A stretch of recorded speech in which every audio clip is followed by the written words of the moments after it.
buenos días, sean bienvenidos y bienvenidas a la primera mesa de la iniciativa Jóvenes Investigadores. El día de hoy nos acompañan 4 jóvenes universitarios para hablarnos sobre temas de democracia. Pero antes de iniciar con esta presentación individual, vamos a proyectar unas breves palabras de nuestras autoridades.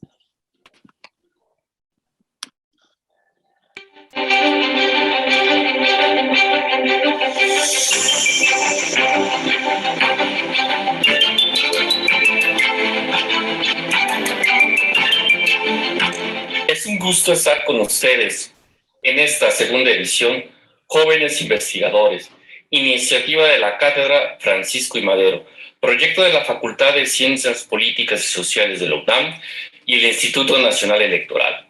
Jóvenes Investigadores no es solo un espacio para el análisis y la reflexión intelectual. También busca, inspirado en la Estrategia Nacional de Cultura Cívica del INE, generar conocimiento para el ejercicio de las libertades y de los derechos de la ciudadanía. Un ejemplo de pensamiento y acción política por la democracia es el libro y la vida de Francisco I. Madero, el texto La sucesión presidencial en 1910, que nos dice: mientras que las armas del pensamiento sean usadas libremente por todos los mexicanos, no debemos temerlas. Que unos profesen una fe, otros otra, poco importa. Por el contrario, vengan las luchas de las ideas, que serán luchas redentoras, pues de su choque ha brotado siempre la luz, y la libertad no le teme, la desea. A nombre del INE, agradezco la participación entusiasta de cada uno de ustedes y mucho éxito. Muy buenos días tengan todos y todas que se encuentran reunidos el día de hoy. Es un gusto darle la bienvenida a nuestra audiencia, a los seguidores de la cátedra y a los jóvenes que participan en la segunda edición de nuestro coloquio de jóvenes investigadores interesados en la reflexión y análisis sobre el estado actual que guarda la democracia y los derechos humanos. Después de varias décadas de crecimiento y desarrollo de la democracia, hemos asistido en la última década a un proceso de crisis, desencantamiento y cuestionamiento de los gobiernos democráticos. Con frecuencia, a nombre de la misma democracia, se cuestionan los principios, fundamentos e instituciones sobre los que se han desarrollado las democracias contemporáneas. Los derechos humanos siguen siendo objeto de violaciones. Desde la Cátedra Francisco I. Madero, queremos promover la discusión sobre la democracia e invitar a los jóvenes interesados en los procesos políticos y sociales a interesarse en la reflexión sobre lo que ocurre en la democracia y con los derechos humanos. Democracia y derechos humanos son dos caras de una misma moneda y permítanme hacer una pequeña reflexión sobre el tema. Democracia y liberalismo no son lo mismo y esto es algo que se discutió mucho en el siglo pasado. Es algo muy conocido. Sin embargo, el liberalismo aportó cosas importantes a la democracia. Y la más importante quizá de todas ellas es el tema de los derechos humanos. Hoy en día no podemos pensar una democracia que solamente se basa en el principio de mayoría. No podemos creer que la democracia, a nombre de la mayoría, pase por encima de los derechos de los más humildes ciudadanos. La democracia debe proteger a todos los ciudadanos y particularmente a los más débiles, a los más humildes de los ciudadanos. Y muchas veces esos son precisamente las minorías que no alcanzan el reconocimiento o que no alcanzan ser escuchados por las mayorías. Por lo tanto, el gran tema y el gran reto de la democracia moderna es precisamente ver cómo se incluyen, cómo se reconocen esas minorías, cómo se atienden esos derechos humanos, cómo se respetan. Los derechos humanos, al final de cuentas, sí son un límite al principio de mayoría. Y es un límite precisamente en el sentido de reconocer y de aceptar las diferencias que nos definen en el demos de cualquier democracia y reconocer precisamente a esos sectores que son excluidos, que son débiles, que son minorías y cuyos derechos muchas veces no son reconocidos. Por eso creo que es muy importante el debate que hemos sostenido en esta cátedra, que espero que hoy en este sábado y el próximo sábado se discuta y que de alguna manera nos permita seguir viendo, entendiendo esos retos que la democracia tiene hoy y en los que sin duda es fundamental defender esos elementos de una democracia que tiene que reconocer precisamente los derechos de cada uno de sus ciudadanos y que no puede, a nombre de nada, pasar por encima de esos derechos, de los derechos del más humilde de los ciudadanos. Enhorabuena, deseo que este sea una experiencia rica para todos y espero que realmente aprendamos mucho en esta ocasión como en la ocasión pasada. Muchísimas gracias.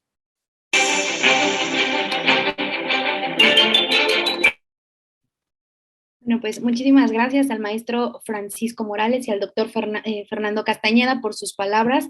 Y pues bueno, es para mí un gusto poder darles de nueva cuenta la más cordial bienvenida a Alan, a Osmar, a Mónica y a Edwin, quienes nos estarán compartiendo sus ponencias e investigaciones y que escucharemos con mucho gusto.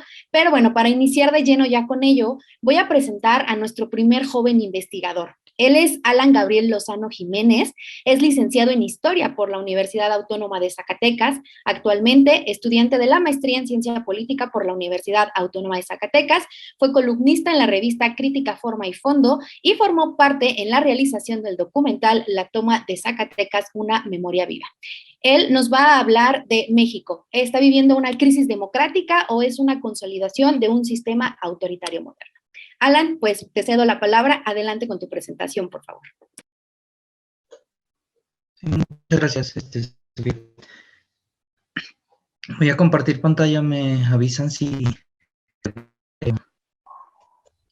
Adelante.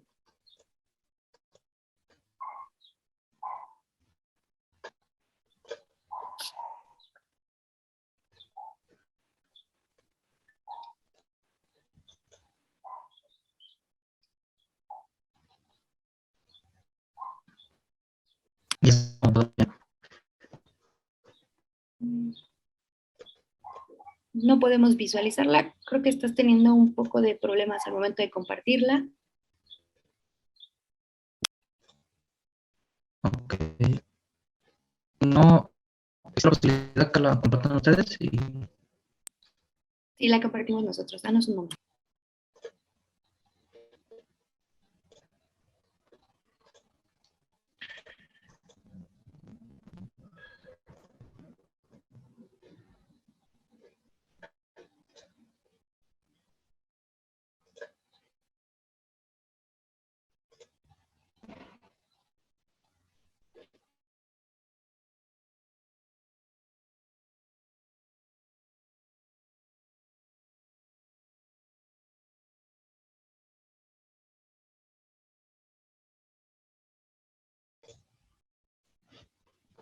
Ok. Bueno, primeramente, pues agradecerle a la cátedra y a la Facultad de Ciencias Sociales y Políticas de la UNAM por el espacio. Pues la investigación que les presento es parte de mi tesis de maestría, es el último capítulo donde hacemos un análisis de elementos autoritarios en la democracia mexicana, ¿no? Los objetivos de la presente investigación, pues es analizar en qué situación se encuentra nuestra democracia a la luz de que observamos un ascenso constatado de ciertos elementos autoritarios como mecanismos de violencia, represión, formas de control, un interés de centralización de poder político y económico de ciertos grupos. Siguiente, por favor.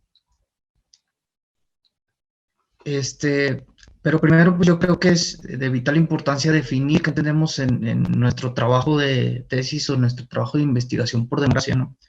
Lo reducimos a una cuestión de demoprotección y demopoder, es decir, protección contra el pueblo y establecimiento del poder popular, ¿no? Es decir, cómo mediante el voto se genera poder o se genera gobierno.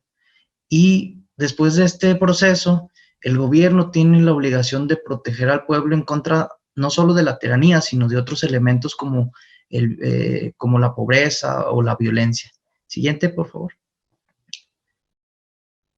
En esta idea pues de demoprotección de Sartori, la democracia se encarga de proteger al pueblo en contra de poderes autocráticos y al mismo tiempo de cuidar los valores democráticos que el concepto de democracia engloba, ¿no? La libertad, la justicia, para con esto pues instaurar un demopoder, y este se da mediante el voto popular o la aceptación de las mayorías. Siguiente, por favor. Y pues ya el demopoder se remite a estos elementos de contenido político, ¿no? Los elementos organizativos que se logran después de los procesos de voto, es decir, nuestro sistema de partidos, nuestro sistema político y nuestro sistema electoral. Esta parte de organización estatal es la manera en que mediante el voto se llega al poder y se detenta o se da el poder. Siguiente, por favor. El primer elemento que analizamos en esta investigación es nuestro sistema político mexicano, ¿no? Llegando a las siguientes conclusiones después de hacer todo este análisis del sistema político como tal. En la división de poderes encontramos algunos de los motivos por los cuales se da una polarización muy fuerte en México, elemento que categorizamos como autocrático o autoritario. Vemos un intento de centralización del poder por parte del Ejecutivo, un grave problema de politización y polarización dentro del sistema o dentro de nuestro poder legislativo, y un poder judicial que conforme el paso del tiempo va haciéndose cargo más de contiendas de corte político, descuidando otras funciones de protección del ciudadano, ¿no? Esto genera un poder judicial con poca capacidad para generar fallos justos en los implicados, ¿no? Siendo uno de los principales problemas, uno de los principales problemas de nuestro sistema político en su división de poderes. Siguiente, por favor. La segunda parte que analizamos de este demopoder o de la organización del demopoder es el sistema electoral, ¿no?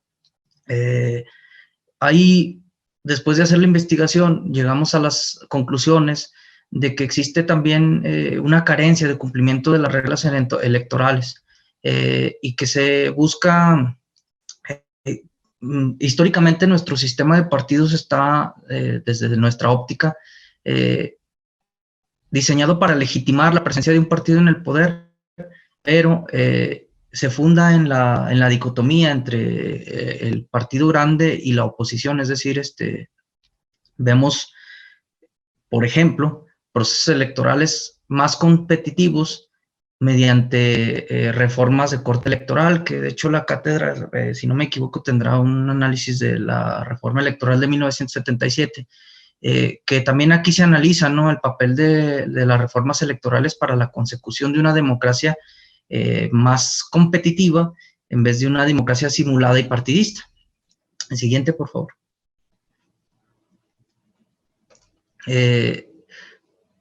Estos problemas, aunque se haya conquistado el voto y una democracia más competitiva, vemos el gran detalle de que se sigue sin conquistar elementos como igualdad, justicia y equidad. Partes importantes del concepto de democracia y de la parte de la democracia entendida como demoprotección, ¿no? Hay temas como la violencia, la corrupción, la pobreza, que no han sido bien combatidos y que mediante las urnas no se ha encontrado el cambio tan buscado por los ciudadanos mexicanos, ¿no? Que prácticamente la gran mayoría de las personas vota o tiene en el imaginario la búsqueda de la solución de los grandes problemas de México mediante el voto. Entonces, pues desde nuestra óptica no se ha visto el ataque a estos elementos como la violencia, la pobreza y la corrupción. Siguiente, por favor. Y por último, el sistema de partidos. Como ya lo medio adelantaba antes, nuestro sistema de partidos desde la óptica de este trabajo se estructura desde el partido hegemónico, es decir, el desarrollo histórico de los partidos en México desde la óptica del partido hegemónico genera un dualismo que se centra en el partido hegemónico contra otros partidos políticos y que en la actualidad se configura no tanto al PRI versus otros, sino al partido dominante o con mayor presencia en la vida política del país. En este caso sería Morena en nuestra actualidad. Siguiente, por favor. Y la segunda parte del trabajo ya analiza elementos que consideramos como parte de la crisis democrática de nuestro país. El primer elemento es la poca capacidad del gobierno para generar bienestar. Para hacer este análisis de esta cuestión del bienestar social, analizábamos algunas cifras. Siguiente, por favor. Analizábamos algunas cifras, indicadores de empleo, cifras de salarios, y las intentamos contrastar con la línea de bienestar social que proponen instituciones como el Coneval, los índices de pobreza y la gran informalidad laboral.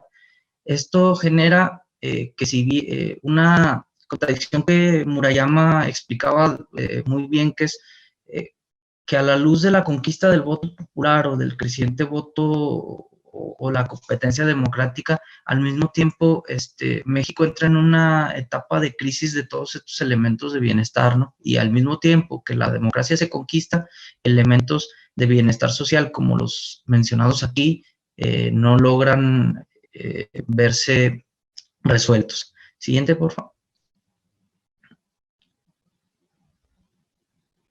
Por aquí vemos, por ejemplo, las cifras del porcentaje de población con ingreso laboral inferior al costo de la canasta alimentaria. Siguiente. También vemos, por ejemplo, la informalidad laboral según una entidad federativa, siendo los estados del sur, del centro y sur los más afectados por estas cuestiones. Siguiente, por favor. Y también vemos los sectores con más informalidad laboral, sobre todo los sectores de construcción y los sectores agrícolas son los que más informalidad laboral y menos empleo bien remunerado tienen. Siguiente, por favor. Estas particularidades las usamos para mostrar lo que creemos que existe entre el capitalismo y la democracia, que es una incompatibilidad, porque vemos que los procesos democráticos, desde nuestra óptica, no tienen esta capacidad de generar al mismo tiempo estado de bienestar. Siguiente, por favor. Otro de los elementos que analizamos como crisis es la cuestión de la legitimidad y legalidad de nuestro sistema democrático. Y hubo dos elementos que utilizamos para sostener esta idea: la corrupción y la falta de confianza en las instituciones democráticas. Para ello se analizaron índices de abstencionismo y la percepción ciudadana sobre transparencia y corrupción. Vemos el abstencionismo como un mecanismo para abordar dos problemas de nuestra democracia: la poca capacidad de los gobiernos para generar confianza institucional y la legitimidad de nuestro sistema democrático. Siguiente, por favor. Y ahí desde la óptica de algunos análisis, estas cuestiones muestran que la democracia no funciona por la cuestión de la ineficiencia o ineficacia de nuestros gobiernos y la falta de legitimación de algunos otros. Siguiente. Esta cuestión pues genera falta de capacidad de nuestros gobiernos para atender demandas sociales. Otro punto analizado fue la polarización. Una democracia funcional, desde nuestra óptica, siempre tiene la capacidad de aglutinar a las personas que piensan de manera diferente. Es decir, que se gobierna para todos, no para solo los que votaron o creen en tu proyecto. Y para analizar esta cuestión de la polarización o este antagonismo político, se analizaron discursos, por ejemplo, de mañaneras. Siguiente, por favor. Como para establecer estos elementos disruptivos que establecen esta dicotomía entre buenos y malos, ¿no? Este análisis de discurso nos ayuda a establecer ciertos elementos de choque entre nuestro presidente y prensa, organismos como el INE, sectores como las empresas privadas o los grandes consorcios. Y algunos otros países también entran en esta dicotomía, ¿no? Siguiente, por favor. Y ahora ya en la última parte del trabajo pasa a analizar elementos autoritarios como tal. Y el primer elemento autoritario que vemos es el tema de la violencia, ¿no? No solo la violencia del Estado en contra del ciudadano, ¿no? Sino la espiral de violencia que vive nuestro país es un elemento que da para sostener la idea de que la democracia no genera demoprotección. El primer tema o la primera cuestión de la violencia que analizamos es la violencia electoral, ¿no?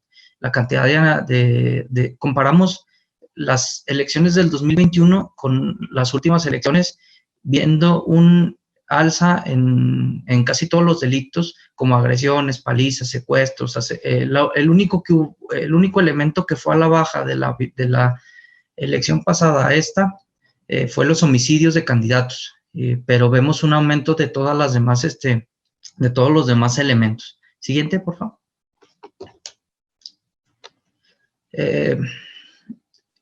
Analizamos también otras cifras de asesinatos, por ejemplo, que han ido a la alza. Las cifras desde el inicio de la guerra contra el narco, por ejemplo, también han ido a la alza. Al momento existen alrededor de 350,000 personas hasta 2021 y asesinadas y más de 72,000 desaparecidos según cifras hasta mayo del 2021 del INEGI, ¿no? Entonces, pues, el clima de violencia que existe en el país no permite esta cuestión de la demoprotección. Si vemos este semáforo de alto impacto me parece que del primer trimestre del 2021, podemos observar que la gran mayoría o la mitad de nuestros estados están entre amarillo y rojo, lo que son grandes índices de violencia, y pocos estados de nuestro país son seguros en la actualidad. Siguiente, por favor. Y yo creo que uno de los problemas más grandes a nuestra perspectiva y que más genera ruido es el tema de la militarización, ¿no? El fenómeno que inicia como mecanismo para legitimar un gobierno un gobierno que es el de Calderón en 2006, generó que nuestros militares salieran de sus cuarteles para generar tareas de seguridad interna. El problema es que, según nuestra perspectiva, por presiones de Estados Unidos, las Fuerzas Armadas se han involucrado en la lucha contra el narcotráfico, que desde nuestra perspectiva es un tema que es más policial y de orden interno y que no le compete a los militares. Y siguiente, por favor. El tema de la militarización lo sostenemos desde ciertas perspectivas. Por ejemplo, el aumento de efectivos. La promesa del presidente actual era regresar el ejército a los cuarteles. La contradicción es que bajo su mandato hay mucho más efectivos que en la época de Calderón y de Peña Nieto en las calles. Siguiente, por favor. Al mismo tiempo, hasta 2020 se genera un aumento de presupuesto y gasto dedicado a la defensa, que en 2022, en el presente año, ha tenido un récord de cifras al juntar el presupuesto de la Guardia Nacional, de los militares y de los marinos. Siguiente, por favor. De hecho, este es el presupuesto total para 2022 dedicado a seguridad. La gran mayoría del presupuesto está destinado a seguridad y protección ciudadana, es decir, la gran mayoría del presupuesto los ostenta la Guardia Nacional. Hay otro tema muy interesante que también se toca en estas cátedras, que es la cuestión de los derechos humanos. Curiosamente, también con la salida del ejército a las calles desde el 2006, el aumento de demandas de derechos humanos ha ido a la alza, bajando a partir del 2020. Y que analizando el presupuesto, por ejemplo, de militares y de marina, el de militares, la parte más baja, que no llega ni al 3% de su total, está destinado a esta cuestión para proteger derechos humanos, ¿no? Entonces, no les interesa la capacitación de este tema y las demandas van a la alza en contra de los militares. Siguiente, por favor. Otro punto es la responsabilidad social de los militares, es decir, las actividades a las que se dedican. Hemos visto también una alza en otras actividades adicionales a la protección, ¿no? obra pública, constructores de obras, huertos o aduanas, muro contra migrantes, se dedican a un montón de cosas adicionales. Siguiente. Lo podemos observar, por ejemplo, el Tren Maya, los bancos, fronteras, la vacunación, la distribución de medicamentos, que eran cosas que quizás ya se hacían antes de que se les enviaran a tareas de seguridad interna, pero que ahora, aparte de las de seguridad interna, ya se hace eso. La Coparmex ha sido muy vehemente en quejarse por la cuestión de las adjudicaciones directas, por ejemplo, que tienen, o las operaciones de construcción de paz que llevan a cabo los militares son más altas que los 2 sexenios anteriores, ¿no? Siguiente, por favor.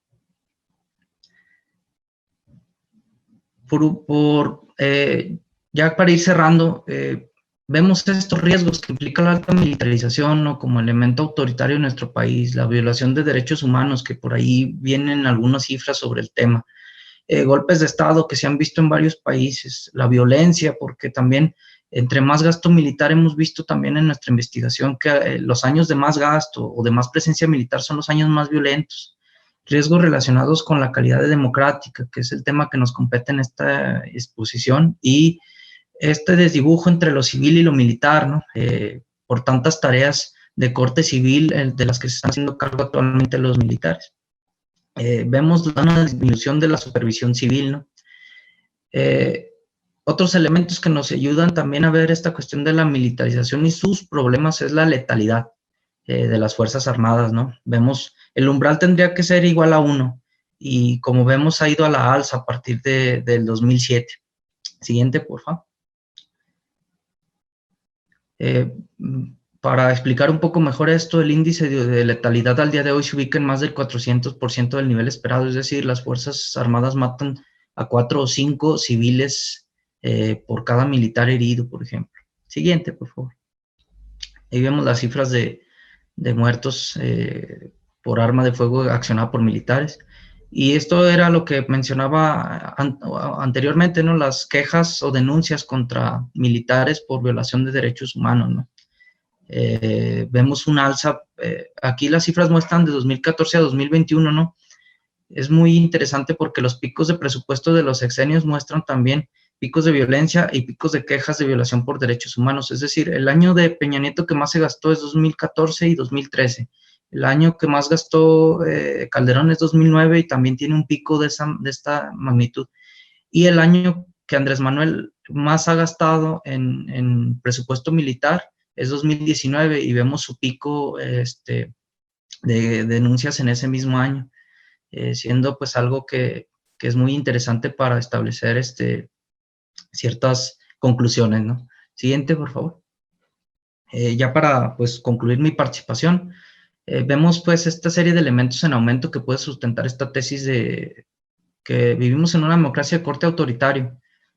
La alta militarización, la violencia y la polarización, así como constantes elementos de crisis democrática que no cumple con las cuestiones de bienestar, dan para sostener pues que existe una democracia autoritaria en México, en el entendido de que es democracia porque cumple el requerimiento mínimo que es el voto, ¿no? Pero que pues estos elementos dan para categorizarla de otra manera. Y pues de mi parte sería todo. La bibliografía por temas de tamaño no se incluye, pero quien la desee o la guste consultar, pues puede pedirla sin ningún problema y le mando todo lo consultado en el capítulo. Gracias, Sofía.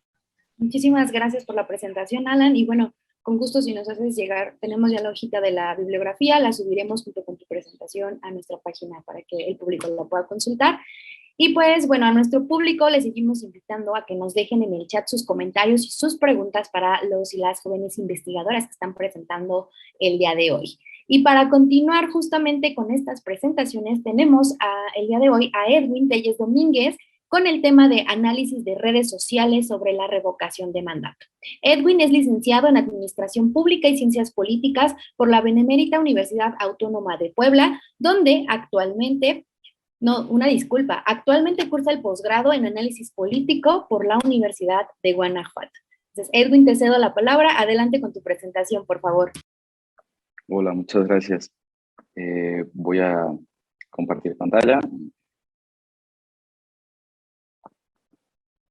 Marca que ya se está proyectando, no sé si ya la pueden ver. Sí, ya la estamos visualizando, gracias. Perfecto, muchas gracias. Bueno, pues muchas gracias por la oportunidad. Saludo con mucho gusto a mis compañeros panelistas, a la organización y a quienes nos ven a través de las redes de la Cátedra Madero. Lo que voy a presentar a continuación es una breve investigación sobre un análisis de las redes sociales que realicé a raíz del ejercicio de revocación de mandato que se vivió pues hace algunas semanas atrás, ¿no? Un poco más de un mes. Entonces, bueno, la pregunta principal de esta investigación es cómo se desarrolló la interacción en redes sociales en torno al tema de la revocación de mandato en México. Y el objetivo principal es describir la interacción, justamente esa interacción en redes sociales en torno al proceso. Si bien esta investigación está más centrada en Twitter como red social por las características políticas que la propia red tiene, lo cierto también es que utilizo algunas otras redes sociales donde también se vio reflejada interacción en torno a este proceso de consulta popular de revocación del mandato aquí en México. El marco conceptual, bueno, pues metodológicamente más bien antes del marco conceptual, he de mencionar que este trabajo es una etnografía digital o etnografía virtual que pues permite justamente analizar las interacciones que tienen los usuarios con el entorno en distintos temas, en este entorno virtual. Y pues en ese entendido nos referiremos al entorno digital como a los medios digitales que permiten la comunicación a través de la creación de nuevos espacios o de espacios que son considerados nuevos después de aquellos tradicionales.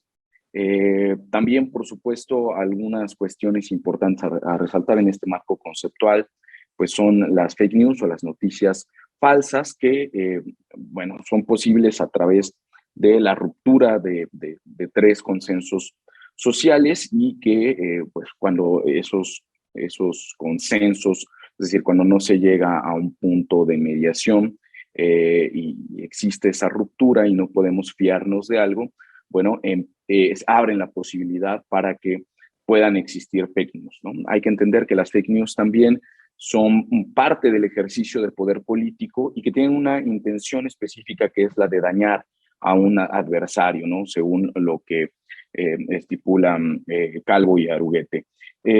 También, por supuesto, habrá un breve apartado que he comprimido para esta presentación final de memes que pues tienen una cuestión de fondo muy grande, que tuvieron participación en las interacciones de los usuarios en las redes sociales sobre esta revocación del mandato y que deben de entenderse, como lo dice Schiffman, como una unidad concreta que se materializa en varios vehículos, ¿no? Para Schiffman pueden ser imágenes, videos, textos, GIFs y otras más. Entonces es un sentido muy, muy amplio en el que se van a entender memes, algunos que parecerían más propaganda, pero la interpretación de ellos pues está también ahí.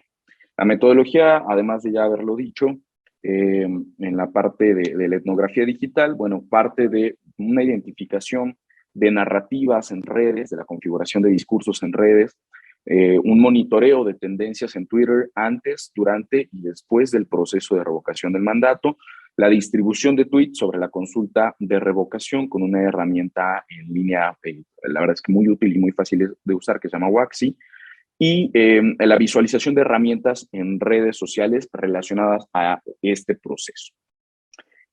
Para empezar, bueno, pues tenemos identificados prácticamente 5 discursos principales en torno a este tema, de los cuales uno queda fuera de esta tabla, pero es un discurso que venía manejándose relacionado a estar en contra del quehacer del INE, básicamente de poner en tela de juicio el papel del INE en el ejercicio.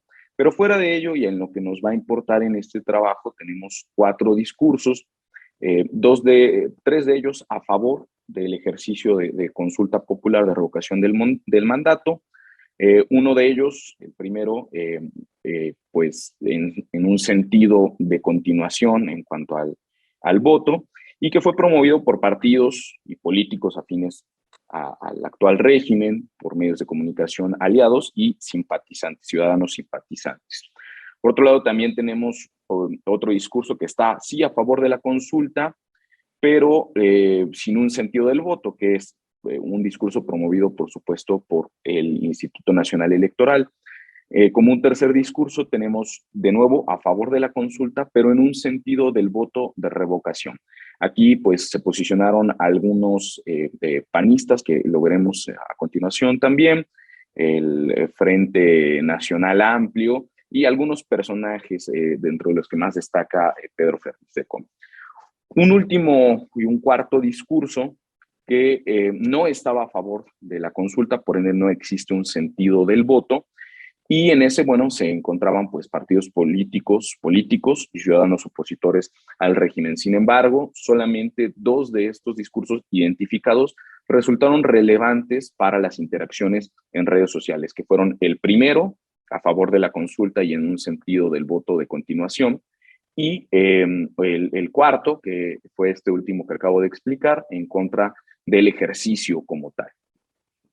Una vez habiendo dicho eso, encontramos una polarización discursiva dicotomizada entre aquellos que se encuentran a favor de este proceso y de la continuación del presidente, que de manera escueta vamos a entender en este ejercicio simplemente como pro AMLO, y por otro lado, un discurso en contra como tal del ejercicio, en un sentido de que el ejercicio legitimaría cuestiones del régimen y por ende que vamos a entender como anti-AMLO para simplificar las cosas. En el análisis que se hizo en Twitter, en las tendencias en Twitter México, se encontraron durante una semana previa a este ejercicio que se llevó a cabo el domingo 10, algunos hashtags, ¿no? Como el termina si te vas, el 10 quédate en casa, urnas vacías y también que siga AMLO. Fueron los hashtags más relevantes durante la semana previa, por supuesto. No fueron los únicos, hubo muchos más, y la intención es que a continuación se vayan presentando, pero con esta distribución de la polarización discursiva. Antes vamos a pasar a ver de manera muy breve, dentro de estas cuestiones que tienen que ver con los memes, pues también se condensaron dentro de estos 2 discursos, dentro de estas 2 líneas discursivas, ¿no? Por lo cual aquí tenemos algunos memes pro AMLO, ¿no? Que eran en un sentido de continuar, de votar por la continuación y además, por supuesto, de participar en el ejercicio, ¿no? Podemos ver muchas cosas, les decía, algunos pueden parecer más propaganda, algunos, por ejemplo, tenían indicaciones para los simpatizantes que eran relativas a la propia participación en redes, como por ejemplo que subieran la foto después de haber participado, que utilizaran hashtags específicos e incluso se les indicaban horarios, etcétera, etcétera.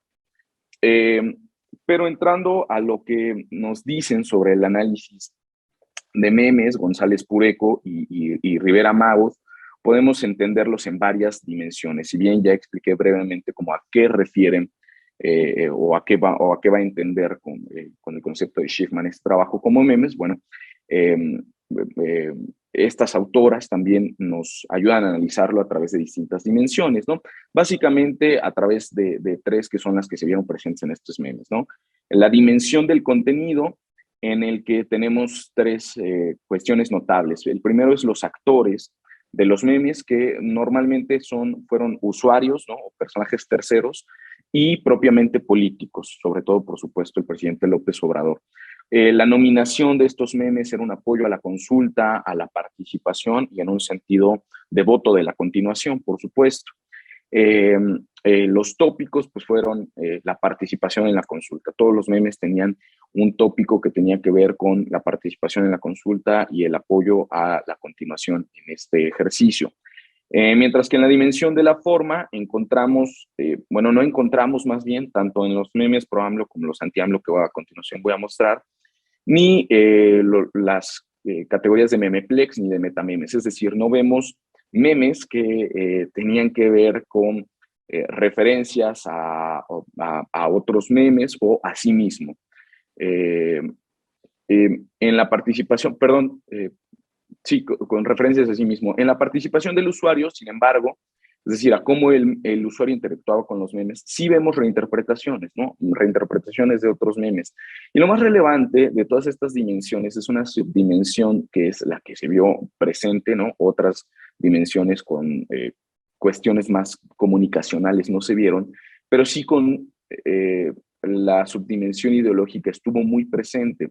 Y es que puede parecer que lo que compartimos en redes es algo tan banal como un meme, pero realmente tiene detrás todo un discurso, una estructura y, por supuesto, un fin, ¿no? No importa, como dice Schiffman, quién es quien genera, ¿no? Sino que el usuario interactúe con estos, que los comparta, porque está perpetuando pues un discurso, ¿no? Y este discurso tiene, por supuesto, subdimensiones ideológicas. Lo mismo pasa con los memes anti-AMLO, ¿no? Que tenían un sentido, por supuesto, contrario, ¿no? Contrario a la participación en la revocación de mandato, contrario, por supuesto, ni siquiera a la cuestión del voto, sino a la participación, a asistir, a ser partícipes de este ejercicio que pues fue nuevo, ¿no?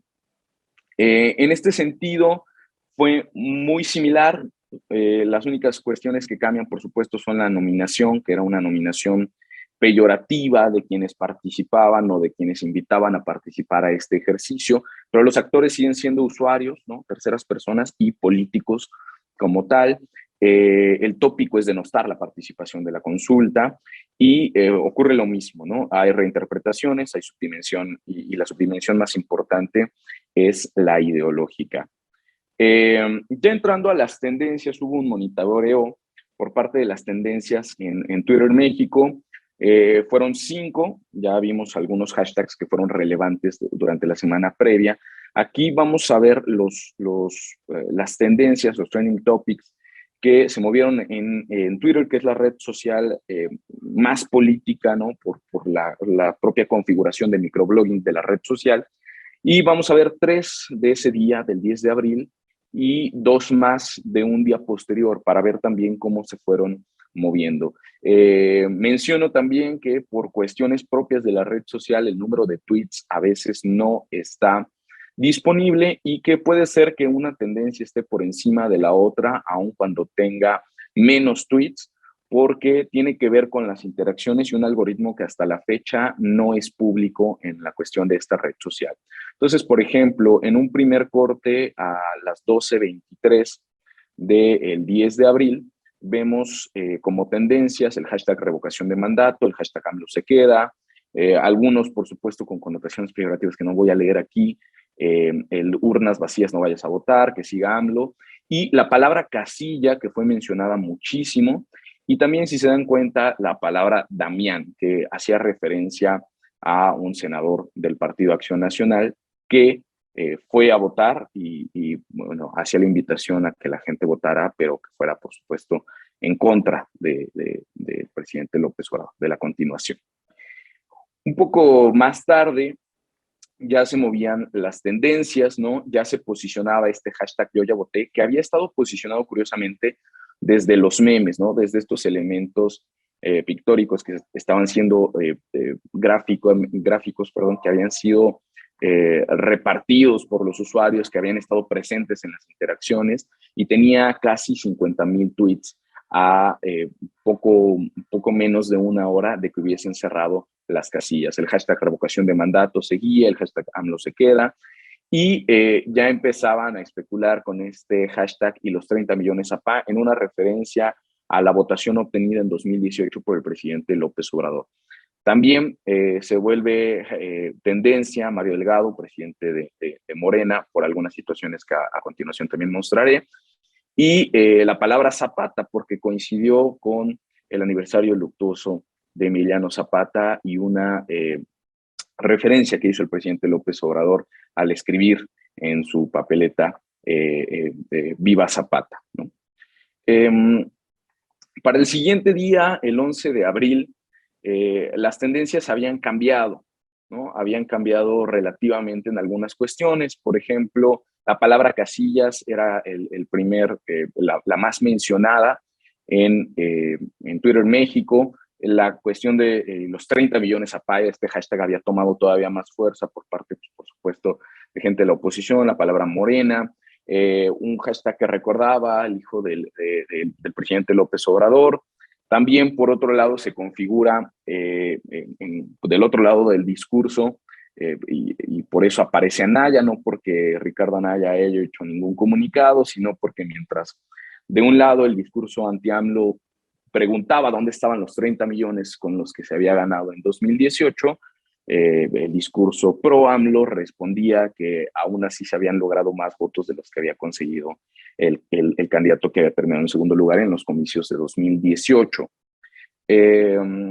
Finalmente, este último corte que hice por la noche de ese día seguía con esas tendencias más o menos, y ya se posicionaba el hashtag Yo Defiendo al INE cuando se empezaba a especular sobre una propuesta de reforma electoral en redes. Bueno, fue como un poco la respuesta de algunos usuarios, y que tenía que ver con uno de los discursos identificados, aunque no relevantes, sino relativos a este trabajo, pero que también se identificaron dentro de las interacciones.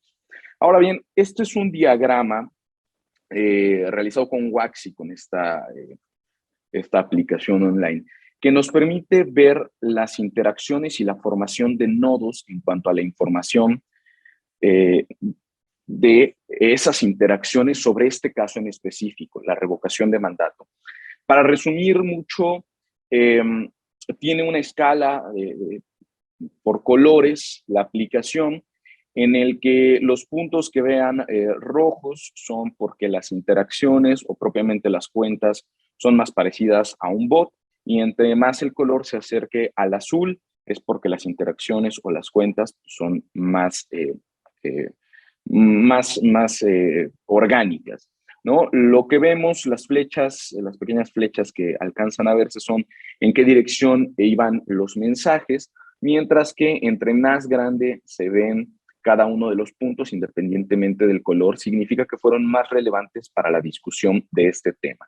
Por lo que, habiendo explicado esto, voy a mostrar justamente los tweets que fueron más relevantes como nodos donde se concentró la información con respecto a este tema, ¿no? En esta escala de la colorimetría, pues viene desde 0 hasta 5, donde 0 significa que la cuenta, el tweet y las interacciones fueron más orgánicas, y 5 significa que tuvieron mayor dependencia de bots, ¿no? Tenemos con tweets identificados con tendencias tanto pro-AMLO como anti-AMLO, y estos fueron algunos de los que fueron notados aquí. También cabe resaltar que Waxy hace un análisis de una semana previa sobre el tema que tú le pidas. Bueno, es una de las varias cosas que puede hacer. Y pues este ejercicio los nodos que vieron fueron el corte hasta las 11:53 del día 10 de abril, por lo cual vemos desde ese momento hacia atrás cuáles fueron los que se movieron, por lo que vamos a ver tweets de días anteriores, como este que fue del 9 de abril, el más alto en esta escala, es decir, la interacción tenía que ver más con bots, y bueno, ahí está el mensaje, un autor no identificado con una tendencia pro-AMLO. También está uno de Latinus con una calificación 3.3 de 5 en la escala bot-like, con un medio de comunicación, aunque el tweet, no me refiero a quien lo esté enunciando, sino el tweet no tiene una tendencia identificada porque, bueno, hablaban de que se revisarían los resultados de la revocación de mandato. Tenemos otro también con esa misma calificación, 3.3, también un autor no identificado, pero que fueron relevantes, es decir, que tuvieron muchas menciones, que de ellos nació mucha interacción en Twitter, por eso son relevantes estos, ¿no? Fueron los principales nodos de interacción. También autor no identificado y con una tendencia pro-AMLO.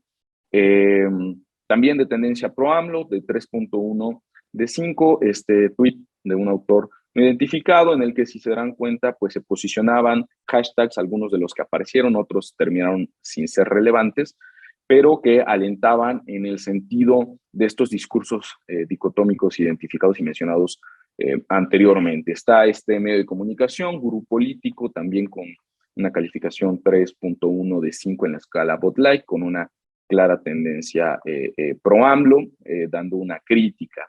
Voy a pasar un poco rápido con los tweets, porque aún faltan algunas cosas. 3.1 de 5, autor no identificado, también tendencia pro-AMLO, y bueno, ya incluso mencionando ahí los temas de la reforma eléctrica y se fueron posicionando algunos otros temas más.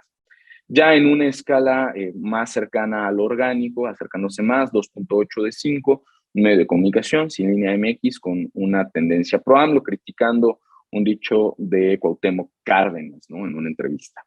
Claudio González, alguien muy citado por el presidente en las mañaneras, con una calificación de 2.0 de 5, un autor identificado, una tendencia anti-AMLO, en el que daba sus razones para no participar en el ejercicio. Ya acercándonos más al orgánico, aunque si bien ninguno de los tweets que fueron relevantes, ninguno fue ni completamente cercano a ser de bot o con interacciones de bots, ni tampoco lo fue completamente con escala orgánica, ninguno. Pero estos fueron los que más se acercaron. 1.9 de 5 con este periodista de Sin embargo, Álvaro Delgado, con una tendencia pro AMLO, mencionando ahí algunas cuestiones a quien les criticaban.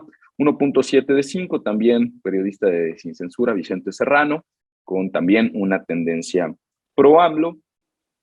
Rocha, periodista, ¿no?, también tendencia pro AMLO, con una calificación 1.3 de 5 en la escala Bot-like, y bueno, incluso pues ahí criticando al presidente del Instituto Nacional Electoral. Algo muy relevante fueron algunas de las herramientas que se dieron en redes, ya casi para ir cerrando, y uno fue este hashtag Certeza 2022. Lo relevante es que conforme la gente más participa en redes sociales y más interactúa en ellas para procesos políticos, también se vuelven un espacio de oportunidad para este tipo de cuestiones, ¿no? Este hashtag Certeza 2022 fue una herramienta utilizada por INE. De hecho, vemos aquí dos screenshots del INE México, uno de INE Tabasco, cuentas verificadas, en el que desmentían cuestiones relativas a fake news que pues iban muy dirigidas al INE y a poner en tela de juicio su papel como organizador de este ejercicio. El Twitter INE lo vimos muy activo, y eso es también algo relevante. Tenemos un tuit del consejero Ciro Murayama, que no voy a abordar ahora porque adelante viene también una imagen sobre eso. Vemos también desmintiendo cuestiones sobre el ejercicio, puntualizando por ahí un tuit del expresidente Fox que se salió un poco de contexto y que el INE decía eso fue de hace unos años atrás. Entonces estuvo muy presente. También se configuró lo que les decía, este discurso, y existió este hashtag INE corruptísimo, que aunque no fue trending topic, también estuvo ahí presente. Curiosamente, por ejemplo, en el caso que les estoy mostrando, es de alguien que había dicho que no le habían permitido votar por algunas cuestiones, y justamente el INE respondió demostrándole que, pues bueno, había sido más bien una omisión de ella, y el tuit después, como se verá en la última imagen, fue eliminado por parte de la autora. Lorenzo Córdoba también estuvo muy activo en su cuenta de Twitter, por supuesto de una manera más institucional, anunciando que había iniciado el proceso, luego cómo iba, el conteo rápido, y esto por supuesto es también muy relevante, ¿no? Tuiteaba ya después él los resultados de la revocación del mandato, bueno, del conteo rápido de la revocación del mandato, que ya nos daba a muy buena hora una idea de cómo había resultado este ejercicio que por primera vez se realiza en nuestro país. La interacción de políticos también estuvo muy presente. El presidente López Obrador en sus cuentas, en este caso es de Facebook, pero en todas sus cuentas posteó un mensaje de poco menos de 14 minutos en el que agradecía la participación. Y aquí está un tuit polémico de la Secretaría de Hacienda que el mero día decía que participaran las personas, ¿no? Lo cual pues era contrario y por eso veíamos el tuit del consejero Murayama, ¿no? Porque estaba violentando la ley electoral. Vemos también pues Mario Delgado y vemos el por qué fue relevante, por qué fue trending topic, por esta cuestión también pues muy escabrosa y que se le criticó mucho de poner un transporte que llevara a las personas, las acercara a las casillas para votar. Veíamos ahí a Claudia Sheinbaum, alguna crítica también al ministro Arturo Saldívar, que lo encontraban saliendo del país ese día. Veíamos también la cuenta del PRI México, que hacía un comunicado en su Facebook. Curiosamente no lo encontré, al menos no en ese momento en otras redes sociales, pero en el Facebook hacía esto. Veíamos también la sesión extraordinaria del Consejo General del INE informando el ejercicio. Veíamos personas ahí interactuando, muy activas, en este caso pues en Facebook, de transmisión del Financiero. Y veíamos, bueno, hay una cuestión más, veíamos aquí la mención de Damián Cepeda, que lo hizo también ser trending topic. Como conclusiones, la interacción en las redes sociales obedeció a la polarización política, a esta polarización discursiva de quienes estaban a favor y en contra, más que del resultado o de alguna de las dos opciones posibles de la participación en el ejercicio.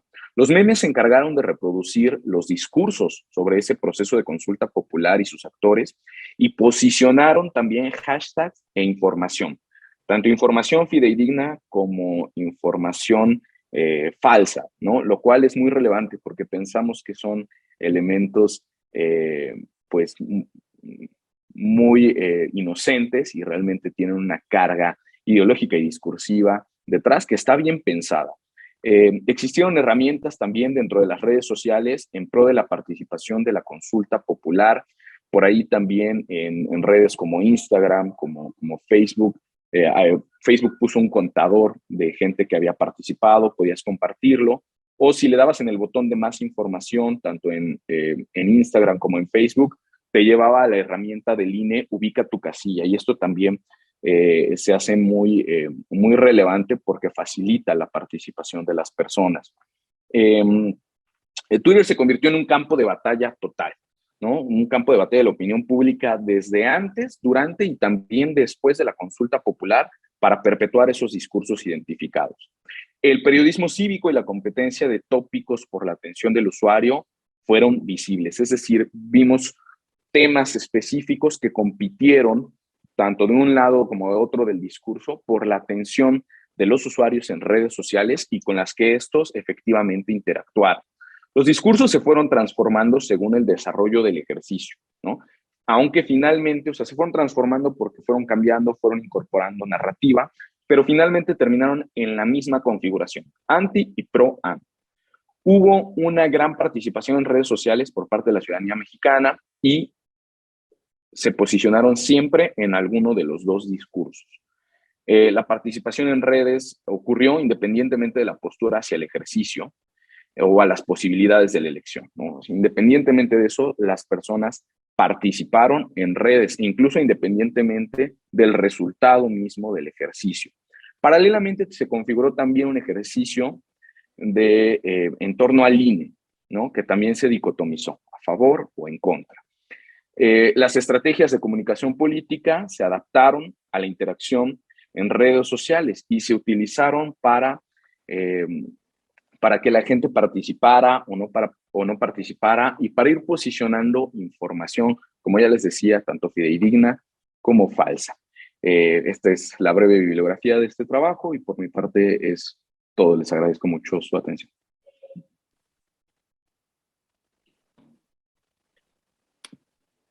Muchas gracias por compartir con el público de la cátedra esta información, Edwin. Y pues bueno, a quienes se están uniendo a esta transmisión, estamos compartiendo esta mesa con jóvenes investigadores, quienes nos están presentando sus trabajos más recientes sobre democracia. Y a continuación, También está con nosotros Osmar Cervantes González para hablarnos sobre autocratización y democracia en el siglo XXI y hacia dónde vamos. Osmar es licenciado en Ciencias Políticas y Administración Pública por la Facultad de Ciencias Políticas y Sociales de la UNAM, donde es profesor de asignatura y asistente de investigación. Actualmente estudia la especialización en análisis político. Osmar, adelante, por favor. ¿Qué tal? Muy buenas tardes a todos. Voy a compartir la pantalla. Por favor, me dicen si pueden visualizarla correctamente.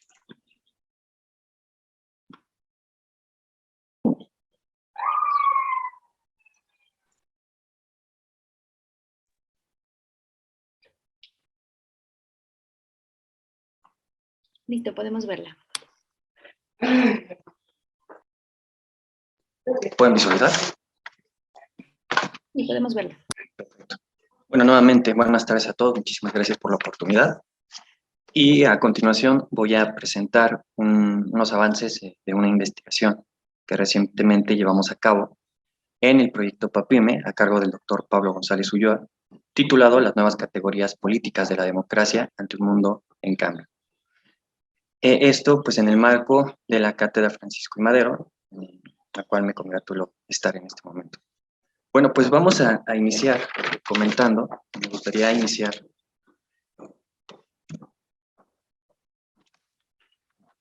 haciendo un muy breve recorrido en torno al desarrollo disciplinar de la ciencia política, no solo en México, sino en el mundo, para ver cómo hemos avanzado en ese sentido en los estudios sobre las formas de gobierno y cómo se ha transitado de un aspecto prescriptivo, de un aspecto normativo, a un aspecto empírico, ¿no? De corte no solo cualitativo, sino también de corte cuantitativo, como las dos grandes corrientes que han predominado en el estudio de la ciencia política y en general, no solo de la ciencia política, sino también en las ciencias sociales. La democracia es un concepto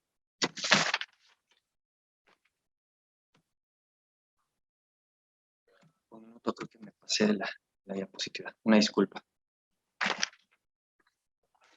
Bien, la democracia ha sido objeto de estudio de la ciencia política desde sus orígenes. En el siglo IV a.C., la democracia y otras formas de gobierno han sido estudiadas y abordadas por las diferentes vertientes del pensamiento político, ¿no? En el caso de la ciencia política, decía hace un momento, que se ha transitado de un aspecto de abordaje de tipo normativo, ¿no?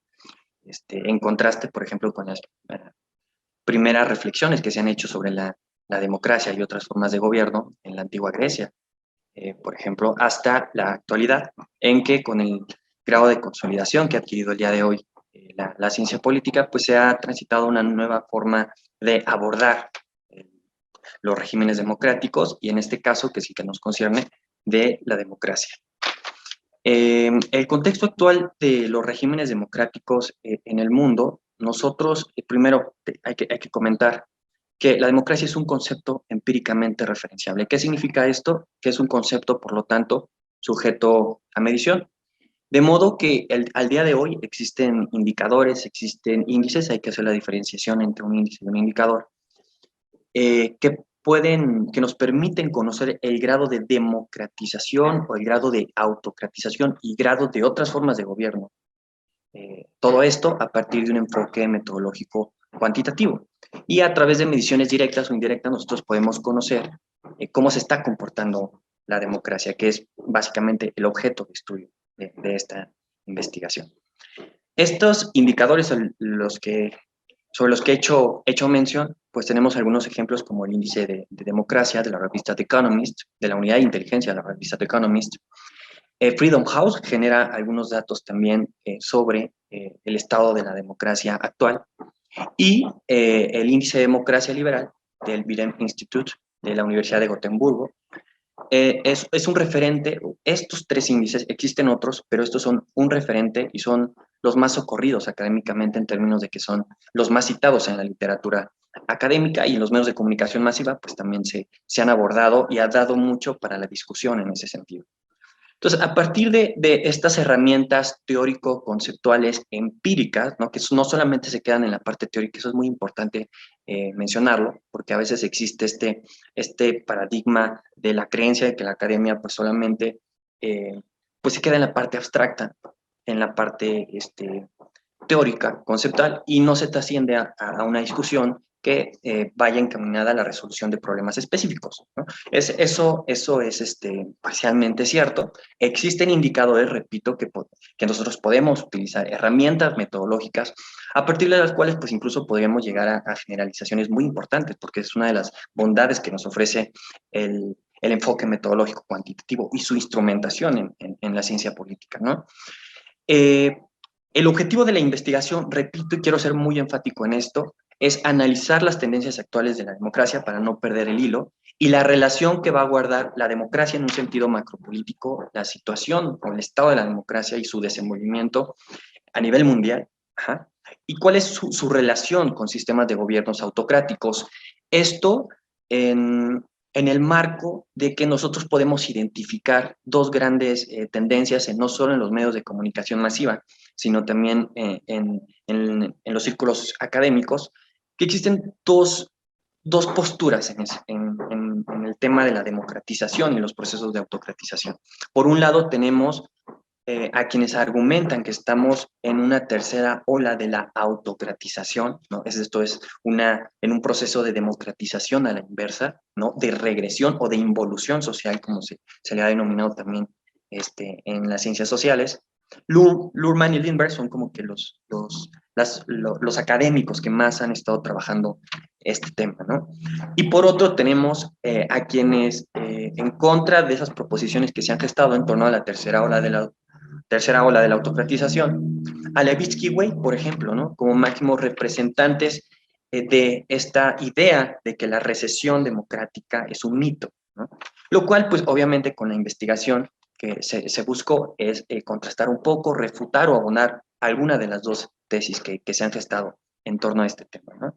Al final, pues vamos a concluir diciendo si es válido incorporar hoy en día el término de la autocratización, porque hay quienes también argumentan que el término de autocratización o la categoría porotológica de autocratización, pues es una categoría no vigente, ¿no? Y que no es posible explicar la realidad con las caracterizaciones que se han hecho sobre este concepto.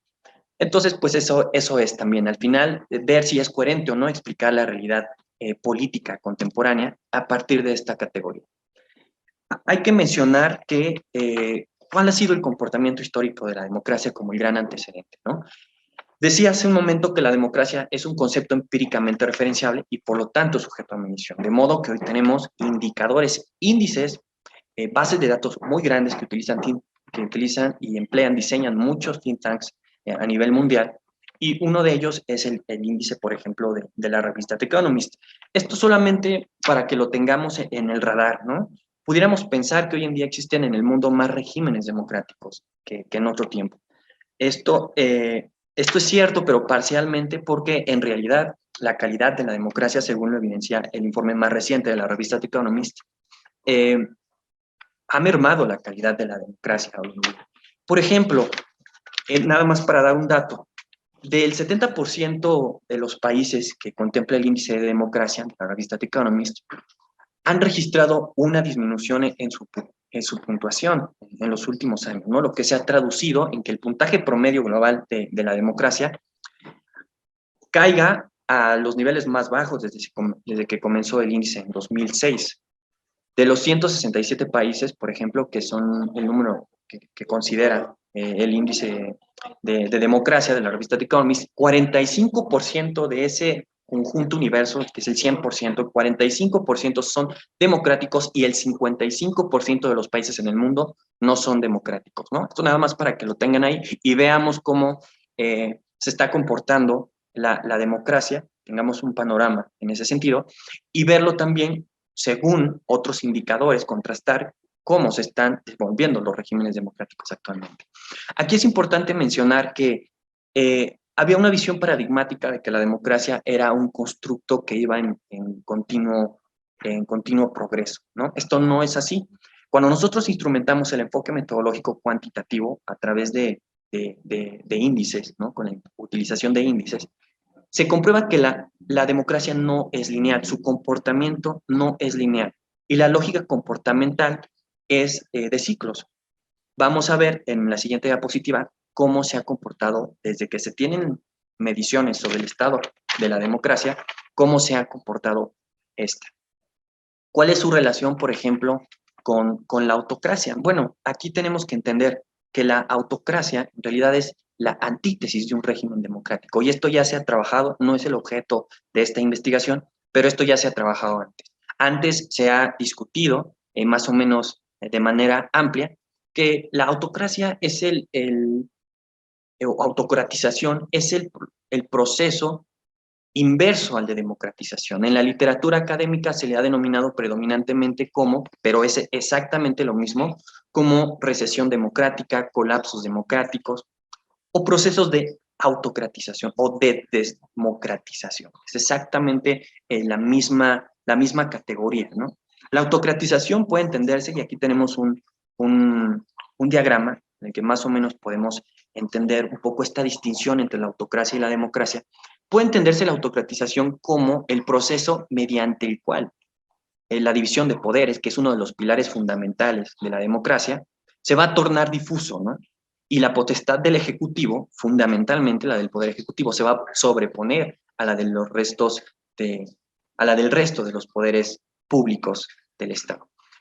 Esta categorización se hizo con base en las aportaciones teóricas que han hecho Luhrmann y Lindbergh sobre la autocracia y la democracia, ¿no? El quiebre entre un régimen autocrático y el tránsito es justamente, se le denomina transición democrática. Y aquí nosotros podemos ubicar prácticamente, porque no se contrapone contra ninguna tipología de régimen de gobierno. Entonces tenemos diferentes tipos de regímenes que van a entrar en este espectro unidimensional en el que podemos ver que un país que tiene un grado de democratización menor, ¿no?, se le va a denominar autocracia. Conforme nos vamos por ejemplo, ubicando en esta línea, a la izquierda, vamos a encontrar gobiernos o estados en procesos de democratización. Y si estamos, por ejemplo, en un estado democrático, esto puede haber esta involución que comentaba hace un momento, movernos a la izquierda y tener un régimen autocrático, ya sea de corte autoritario, un régimen híbrido, una democracia imperfecta, una democracia plena, que en realidad cuando revisamos el índice, pues son muy poquitos los países que tienen que cumplen con estas características, ¿no? Se encuentran en este estado de la democracia. El índice de democracia liberal global, aquí primero es importante mencionarles que aunque existen diferentes indicadores, para efectos de esta investigación se utilizó el índice de democracia liberal del Peter Institute, del Instituto de Variedades de la Democracia de la Universidad de Gotemburgo. ¿Por qué? ¿O qué nos ofrece este índice que no nos ofrezca el índice de la revista The Economist o los índices de Freedom House, los indicadores de Freedom House? Lo interesante es que nosotros podemos utilizar, y la utilidad, la bondad de este índice es que nosotros podemos ver cuál ha sido el comportamiento de la democracia en el largo plazo. El índice de democracia de la revista The Economist solamente, disponemos de datos a partir de 2006. Cuando nosotros revisamos la base de datos del Instituto de Variedades de la Democracia, pues vemos que los datos están disponibles desde 1789. Entonces, lo que nos permite hacer estudios de largo aliento y ver cuál ha sido el comportamiento o el desenvolvimiento de la democracia en el largo plazo. Desde 1789 a 2021 nosotros podemos ver por país, por región y a nivel mundial, obviamente, cómo se ha comportado la democracia, ¿no? O dónde ha habido, por ejemplo, esos quiebres democráticos, como en su momento los denominó Huntington, ¿no?, como el gran teórico de las olas de la democratización. Aquí, por ejemplo, podemos ver una gráfica, un par de gráficas que fueron tomadas del informe, no es el más reciente, acaba de salir hace un mes más o menos el más reciente, que es el de 2022, pero tenemos aquí una gráfica de 2021, del año pasado, que creo que ilustra bastante bien cómo ha sido el comportamiento desde 1972 a la fecha. Ustedes pueden ver, y aquí claramente se refute esa idea de que la democracia no es lineal, no es un proceso entonces continuo lineal y no reversible. Podemos ver, según el comportamiento de las líneas, que existen diferentes puntos, diferentes periodos históricos. Podemos rastrear perfectamente cuáles son esos periodos históricos en que la democracia ha presentado decrecimiento en ese sentido. Entonces, la democracia se concluye, no se comporta de forma lineal y hay que tenerlo muy en cuenta porque es justamente lo que va a explicar lo que les comentaré en un par de minutos. En esta gráfica podemos observar cuáles son los países con los cambios más significativos en el índice de democracia liberal y en proceso de autocratización. Si ustedes pueden ver el promedio mundial de 2010, es la línea punteada. Uno esperaría que con los logros democráticos, que son constructos históricos, pues esto aumentara. Sin embargo, cuando revisamos los datos de 2010 y 2020, vemos que hay una disminución importante. Ahorita vamos a ver cuantitativamente cuánto es esa disminución, ¿no? 2010, el promedio mundial con respecto al de 2020 era superior. Y hoy en día tenemos países como Estados Unidos, Brasil, India, Benín, Bolivia, Mauricio y todos los países que ven aquí se encuentran en proceso de democratización o en proceso de autocratización. Y vamos a ver esto en cómo se traduce, ¿no? Pero más o menos este es el estado, en la parte de atrás, el estado de la democracia a nivel mundial. En la parte de atrás pueden ver lo que no están de rojo, los demás países, cómo se están comportando. Y a final de cuentas, vamos a ver que es una constante, que con respecto a 2010 hay una disminución importante en los niveles de democracia, ¿no? Vean, por ejemplo, Estados Unidos en 2010, que estado se encontraba casi en 0.9, porque aquí es importante mencionarles que el índice considera una puntuación de 0 a 1, punto 9, y vean, bajó, ¿no? Y es importante, es un caso emblemático el caso estadounidense porque pues ha sido un país que históricamente ha tenido índices de democracia pues, importantes o relativamente elevados, ¿no? Y es un referente en ese sentido. Nuevamente, algunos datos importantes sobre el estado actual de la democracia. Hay que mencionar que en 2010 el 6% de la población vivía en regímenes en proceso de autocratización. Hoy en día, en 2020, por ejemplo, tenemos que el 34% de la población mundial vive en países que están sufriendo, cuyos regímenes democráticos están sufriendo importantes retrocesos. 6 al 34%. El número de países que han visto amenazados el tema de la libertad de expresión, igual, del 19% al 32% en 2020. En 2017 era del 19%, hoy en día pues vemos más amenazada esta parte, ¿no? De la libertad de expresión y otras libertades. El porcentaje de la población que vive en regímenes autocráticos ha incrementado del 48 al 68%, es decir, en un 20%. Ahora, esto lo vemos muy cuantitativamente. Cualitativamente habría que preguntarnos cómo se está traduciendo esta parte cuantitativa, la parte cual, ¿no? O sea, ¿cuáles son las características propias de los regímenes autocráticos? ¿Cuáles son las tendencias que hoy en día se han discutido en los medios de comunicación masiva, en los círculos académicos, sobre el estado actual de las democracias? Hay una centralización, eso es inminente, hay una centralización del poder en el Ejecutivo, lo cual atenta contra uno de los principios fundamentales unos principios fundamentales republicanos, como es la idea también del check and balance, el pesos y contrapesos, en donde no hay una primacía de ninguno de los poderes del Estado, porque el poder ejecutivo, legislativo y judicial, pues en teoría ocupan una misma posición jerárquica, ¿no? Entonces aquí vemos una concentración del ejecutivo. Esto no es exclusivo de algunos países, ahorita vamos a ver eso. Esto es la tendencia a nivel mundial, ¿no? Y se ve traducido, lo podemos nosotros corroborar empíricamente con estos índices o estos nuevos instrumentos de vanguardia que se han empleado en la ciencia política, ¿no? Otra de las características es que hay un ataque implacable hacia la prensa y a la libertad de expresión. Freedom House, por ejemplo, y Amnistía Internacional han advertido todo esto, pues que en efecto se encuentra en un estado crítico las libertades y algunas conquistas democráticas de larga duración y que nos han costado muchísimo, pues se han visto amenazadas en diferentes partes del orden, ¿no? Hay una violación sistemática, en algunos casos, al Estado de Derecho, sobre todo en lo que respecta a la protección de los derechos humanos. Todo esto, pues, se ve traducido en la emergencia de nuevas formas híbridas y autoritarias de gobierno, que a final de cuentas pues, se ve reflejado en los indicadores y nos habla de una ralentización de los procesos de democratización y, en el peor de los casos, de regresión de los regímenes democráticos. ¿Cuáles son los principales hallazgos? Ya casi para ir cerrando. El declive de la democracia liberal es indiscutible y de eso nos provee los datos, ¿no? Ha ido en picada en los últimos 10 años, lo pudimos ver en este gráfico, el segundo que les mostré, y esa disminución ha ocurrido especialmente, y es importante, ¿no?, mencionar que en la región de Asia-Pacífico, en Asia Central, Europa del Este y en América Latina, aquí sí sin considerar el caso estadounidense, que, como decía, es un caso muy importante, sobre todo con el arribo de Donald Trump a la presidencia de ese país, ¿no?, donde hubo una regresión importante en los índices de democracia.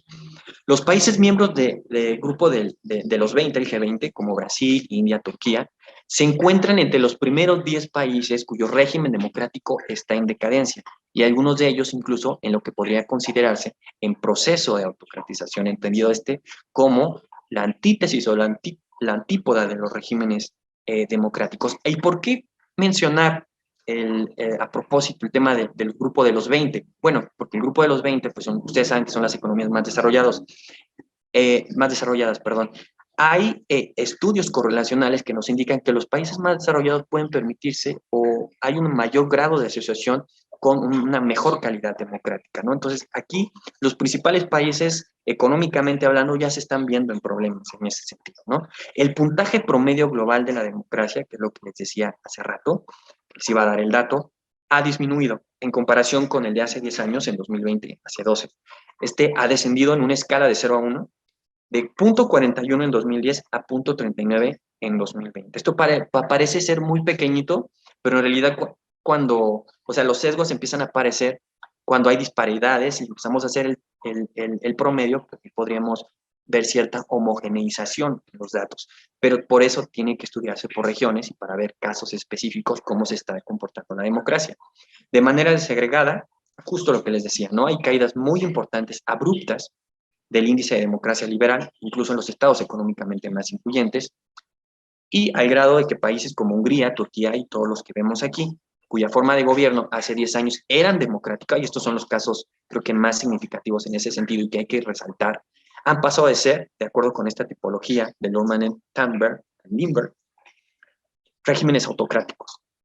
En América del Norte y Europa Oriental y Occidental, ningún país en términos democráticos, eso es importante, ¿no? O sea, se ha estancado.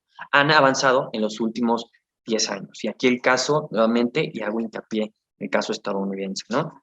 En donde pues siempre ha habido logros democráticos importantes y se han jactado, justamente, y con cierta razón, de ser uno de los países pues, más democráticos a nivel mundial, ¿no? Esto lo vemos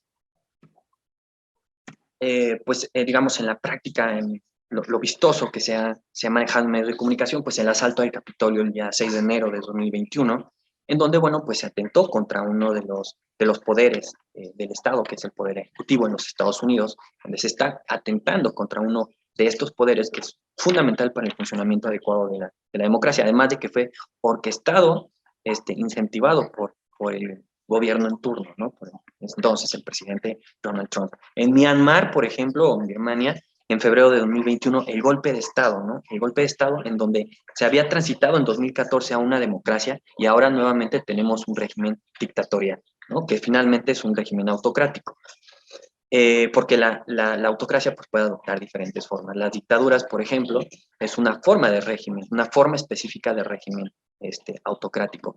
Nicaragua, las persecuciones políticas en Rusia, con Alexei Navalny, el encarcelamiento de Navalny, el cese a medios críticos en China, por ejemplo, Hong Kong, específicamente con este diario de tendencia democrática, Brasil y México, bueno, pues podríamos ahí mencionar el implacable y constante golpeteo a los medios de comunicación masiva y este atento discursivo contra la libertad de los medios críticos. El índice de democracia liberal, para concluir, es idóneo en el estudio de la democracia y la democratización, en el sentido de que contiene el mayor número de variables, es el más ocurrido, la gran bondad en la literatura académica pues es ese justamente, nos permite estudiar la democracia en el largo plazo, ¿no? Y vemos, corroboramos que en efecto la democracia no es lineal.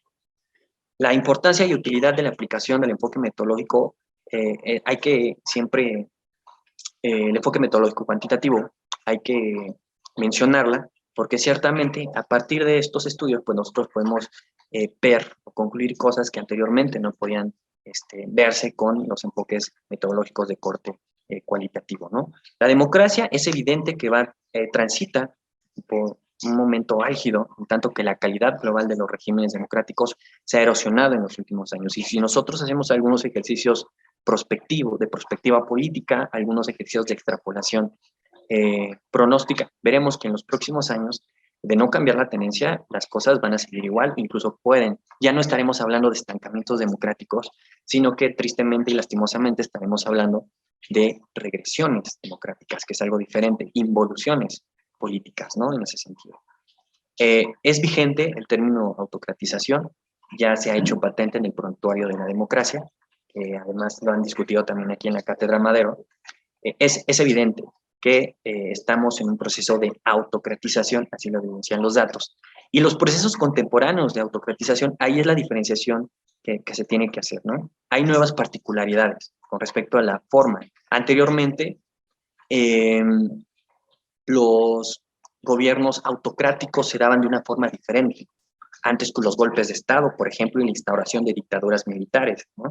Ahora los procesos de autocratización, y es lo que se tiene que revisar justamente, y esto lo digo a modo de preámbulo, a modo de epílogo, es que justamente los cambios en los regímenes democráticos se están dando fundamentalmente por el poder ejecutivo y también a partir de la configuración de este andamiaje democrático que todos conocemos. Es decir, se están socavando los principios fundamentales de la democracia a partir del poder democrático mismo, ¿no? En ese sentido. La autocratización, entonces vamos a mencionar, o sea, quiero mencionar a modo de reflexión, es que es un riesgo de un indeseable proceso. Sigue latente y está por verse, porque todavía hay muchas mediciones que efectuar al respecto, si este va a responder a factores coyunturales, o sea, el proceso de autocratización en que nos encontramos hoy en día en el mundo, responde a factores coyunturales o si, por el contrario, se va a tratar de un fenómeno tendencial, como les comentaba, ¿no? Con los estudios de perspectiva política que podemos hacer a partir de regresiones lineales y no lineales. Y algunas estadísticas paramétricas y no paramétricas, es posible conocer más o menos cuál será el comportamiento de la democracia en los próximos años, ¿no? La probabilidad de ocurrencia de este último escenario, ¿no? De que sea un fenómeno tendencial, es menor, pero la involución social es propia también de la sociedad, es propio de la naturaleza de la sociedad. Y claro, si no cuidamos, y hay muchas cosas que se pueden hacer, esto lo dejo más como a modo de discusión, a modo de un ejercicio reflectivo que cada uno de nosotros pudiéramos hacer, y si no, pues se abrirá en la ronda de preguntas.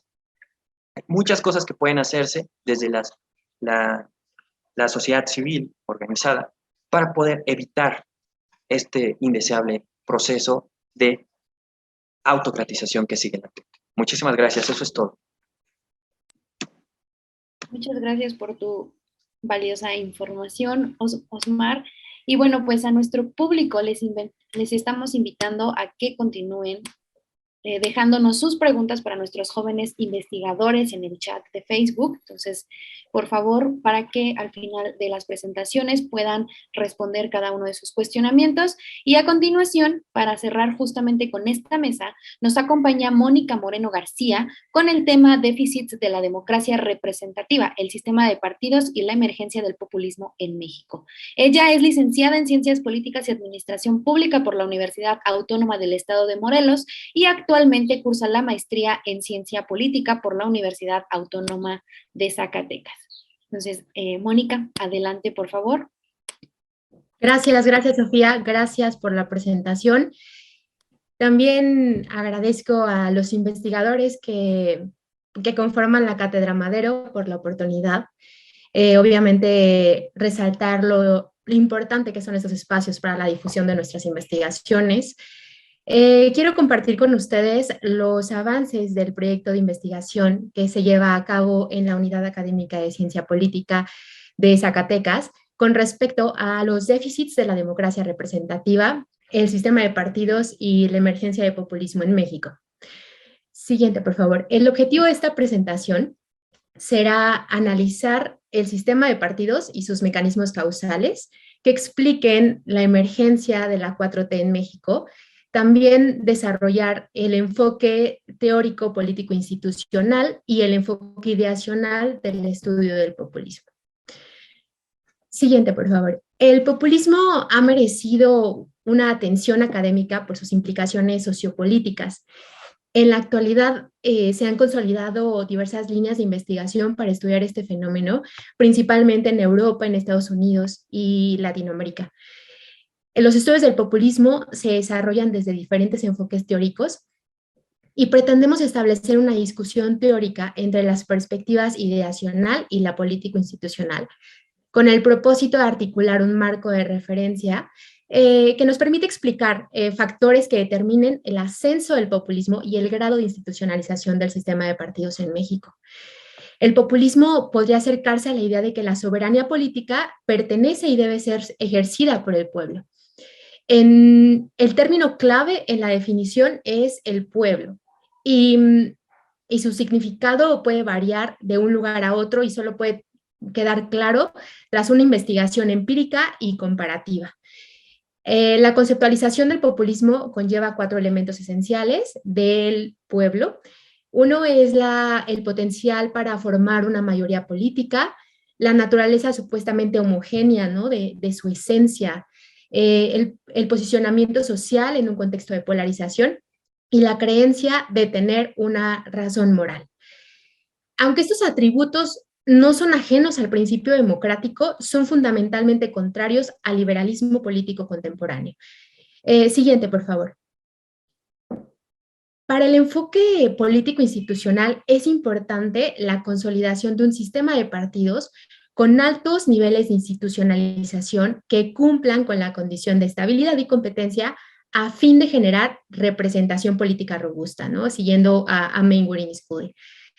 En la elección presidencial de 2018 en México, ascendió al poder ejecutivo una plataforma de izquierda que significó cambios en la fragmentación del sistema de partidos y el aumento de la volatilidad que condujo a un nuevo realineamiento electoral del votante mexicano. La naturaleza de los partidos y el sistema político es determinante para que la democracia sea estable y que sea legítima. Una democracia funciona bien si el sistema de partidos es suficientemente institucionalizado. La elección de 2018 fue una elección crítica siguiendo a Key, que alteró el realineamiento del electorado producto de una crisis de partidos tradicionales, también por el surgimiento de Morena, un nuevo realineamiento y una identificación del electorado con un outsider colectivo que más adelante vamos a retomar. Bueno, pues hasta el 2018 el sistema de partidos mexicano era el más institucionalizado de América Latina, también siguiendo los estudios de Mainwaring. Y aunque las tensiones de representación y gobernabilidad eran evidentes, la democracia constitucional parecía haberse consolidado, pero sobre todo esta elección crítica fue un planteamiento, ¿no?, de que el sistema democrático canalizaba las preferencias y quejas del electorado a través del voto. Siguiente, por favor. Los estudios fundacionales de Lipset y Rocan con respecto a estas transformaciones del sistema de partidos se ha centrado en diversas dinámicas como la volatilidad, los niveles de polarización, los cambios en algunos clivajes de carácter ideológico y el grado de institucionalización. La institucionalización es importante para un sistema político porque es el proceso en el que una organización pues, se establece y se conserva. Al comparar históricamente los resultados de las elecciones presidenciales, podemos observar algunos desalineamientos y a su vez realineamientos. Los desalineamientos son este reflejo de los cambios en los niveles de volatilidad, también en los niveles de participación, cambios en el apoyo a los partidos políticos tradicionales tras un debilitamiento de los vínculos de los electores hacia los partidos políticos, y un realineamiento supone la aparición de nuevos clivajes y de nuevos partidos. En 2018, el sistema de partidos mexicano pasó de ser un sistema de partidos hegemónico a un sistema de pluralismo moderado con poca fragmentación y 3 partidos efectivos. Lo vemos en la siguiente tabla. Siguiente, por favor. Bueno, pues aquí observamos una disminución en la fragmentación por la competencia de Morena, ¿no? La fragmentación del voto lo calculamos con el índice Molinar y podemos ver que en el año 2000 el promedio de fragmentación era de 2.3, en el 2006 se mantiene la tendencia de casi 3 partidos en competencia, pero para 2018 decrece la fragmentación y esto implica que se concentren los votos en menos partidos políticos con un promedio de 1.8. Obviamente aquí vemos que hay un cambio de la dinámica del sistema de partidos institucionalizado y abre la discusión respecto a la disminución de la fragmentación por la competencia de Morena en la arena electoral, pero también explica el surgimiento de nuevas figuras que representan intereses legítimamente consolidados en la Vox Populi y que más adelante nos adentraremos, ¿no?, en este argumento. Siguiente, por favor. Ok, estudiamos la confianza en los partidos políticos en México como un indicador de la representación política en el entendido de que la erosión de la confianza política ha causado una gran preocupación desde que Almond y Verba teorizaron sobre la condición de permanencia, ¿no? Bueno, permanencia o durabilidad, ¿no?, de los regímenes que se basan en la legitimidad política. Entonces, la confianza ciudadana a los regímenes políticos se basa en la confianza pública en las instituciones representativas. Y es motivo de interés académico porque nos permite describir la salud de la representación y por consiguiente de la democracia, incluidos los partidos, las elecciones, el poder ejecutivo, los medios de comunicación. Partimos del supuesto que cuando la legitimidad disminuye, los regímenes democráticos tienen menos controles institucionales eficaces y se da una amplia desconfianza con respecto a las instituciones y los procesos políticos, erosionando la participación electoral y aumentando una política de protesta que conducen a una polarización y al desarrollo de actitudes populistas. En México, según los datos del Latinobarómetro 2020, con respecto a la confianza hacia los partidos políticos, tenemos que el 47% de los ciudadanos expresan ninguna confianza en los partidos y solo el 1.5% de los encuestados han respondido que tienen pues mucha confianza, ¿no?, en los partidos políticos. Siguiente, por favor. También Latinobarómetro mide la percepción de la población respecto a la confianza en el presidente y los resultados oscilan al ritmo del desempeño en el cargo. Bueno, pues en este sentido, el Ejecutivo muestra una gran variación en México. En los últimos años, desde el año 2008 al 2020, ha registrado un incremento en la confianza del presidente en México. La evidencia histórica identifica que a partir del 2018 se registran los niveles más altos de confianza en Andrés Manuel López Obrador desde que inició la medición en 2008 y que en el año 2020 aumenta aún más la percepción de confianza en un escenario de pandemia, de COVID, en un escenario pues, de delincuencia, violencia generalizada, de pobreza, de desigualdad. Siguiente, por favor. También los datos del Latinobarómetro 2020 nos permiten conocer la confianza de los mexicanos a Andrés Manuel López Obrador, pero contrastando ante quienes apoyan o no apoyan a la democracia. Estas variables permiten constatar que de las personas que fueron entrevistadas sobre el apoyo a la democracia en México, el 48.2% apoya a la democracia, el 27% se muestra indiferente y el 24% tiene una preferencia por el autoritarismo. De este conjunto de personas también se les preguntó sobre la confianza al presidente y el 18% contestó que tenía mucha confianza en el Ejecutivo. En el gráfico podemos observar que las personas que apoyan a la democracia como mejor forma de gobierno tienen poca confianza en Andrés Manuel, ¿no? Pero también aquellos que dicen tener mucha confianza en el presidente suelen tener una actitud de apoyo a la democracia.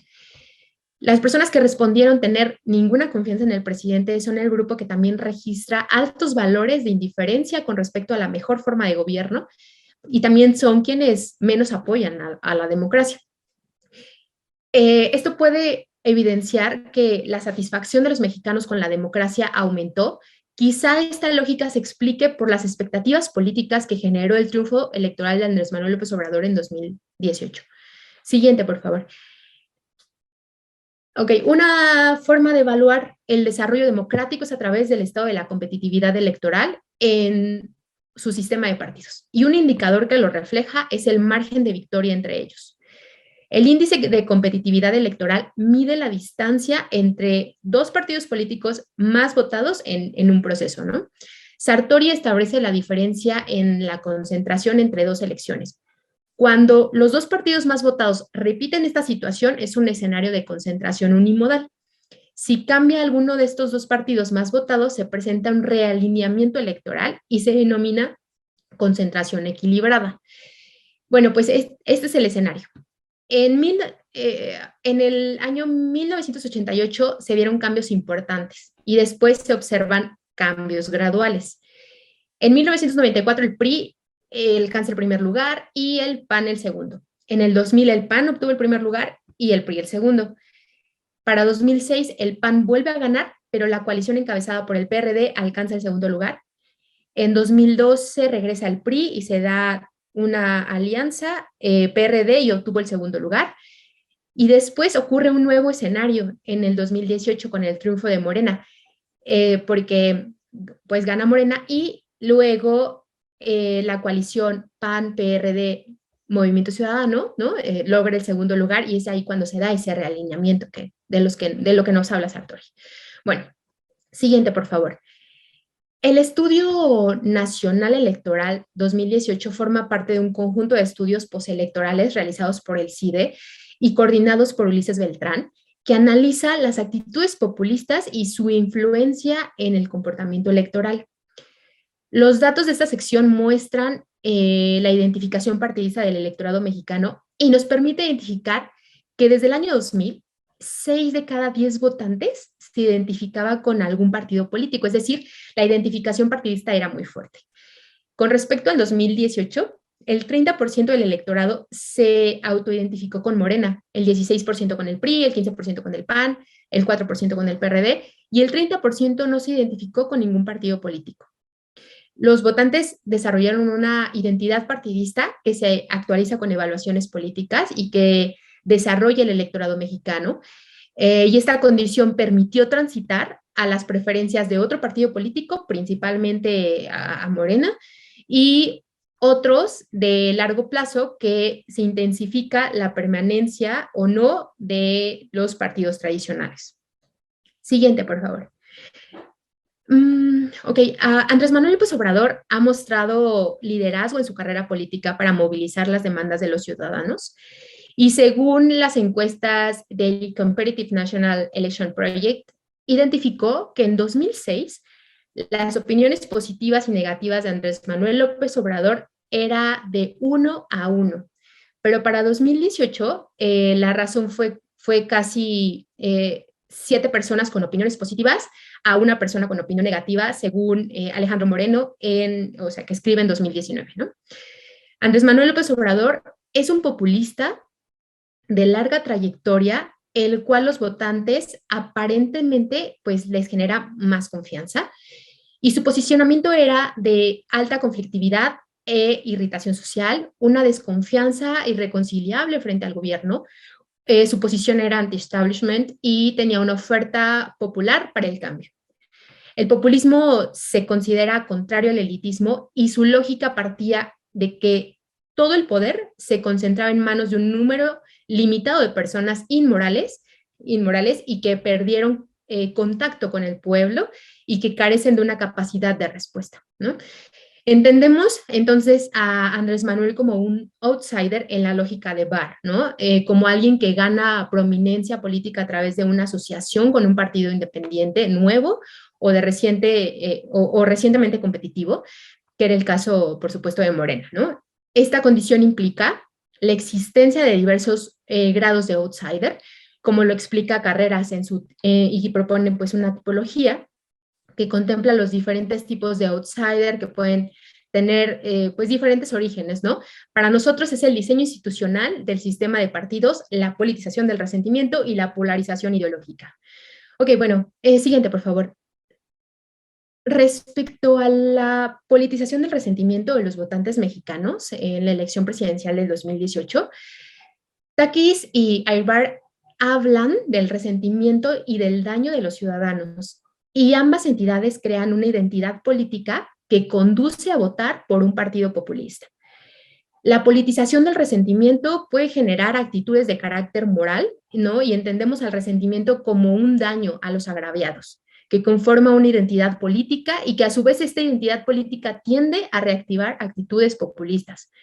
En el imaginario social se posiciona la idea de desconfianza hacia los políticos a través de una actitud de resentimiento, y también identificamos una estrecha relación que repercute negativamente en la democracia entre los altos grados de desigualdad socioeconómica, de delincuencia, violencia, y que puede alimentar el miedo entre los ciudadanos y la frustración por la incapacidad, pues, del Estado, ¿no?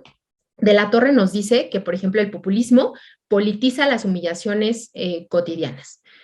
Siguiente, por favor.